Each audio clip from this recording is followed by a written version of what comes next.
Patuloy po naman ang pagbibigay pugay at serbisyo sa mga kawani ng pamahalaan bilang pagdiriwang na rin sa ika-113 anibersaryo ng Philippine Civil Service. Sa katunayan, isa pong sports fest nagawa ng iba't ibang munisipalidad sa bansa upang ipakita ang handa at matatag ang mga tauhan ng gobyerno sa pagbibigay ng serbisyo publiko. Si Dina Pagibitan ang ating tagapagbalita.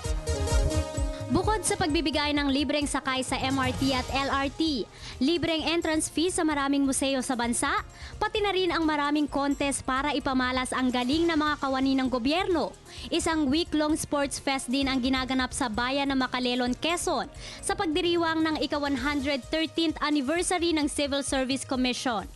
Layo ng nasabing sports fest ang ma-develop ang samahan ng bawat empleyado ng munisipalidad ng Macalelon para sa tuwid at patas na pagseserbisyo bayan.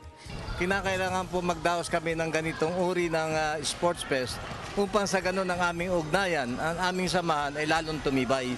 Sapagkat nalalaman naman po ninyo na ang public service ay public trust at kinakailangan ang pagtitiwala namin sa bawat isa ay lalong mabuo.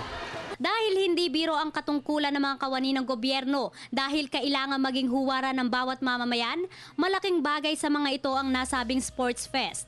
Namin yung camaraderie at saka yung sportsmanship namin, saka yung team building ng bawat empleyado ay nagiging matibay at saka nagiging malakas ang unity namin.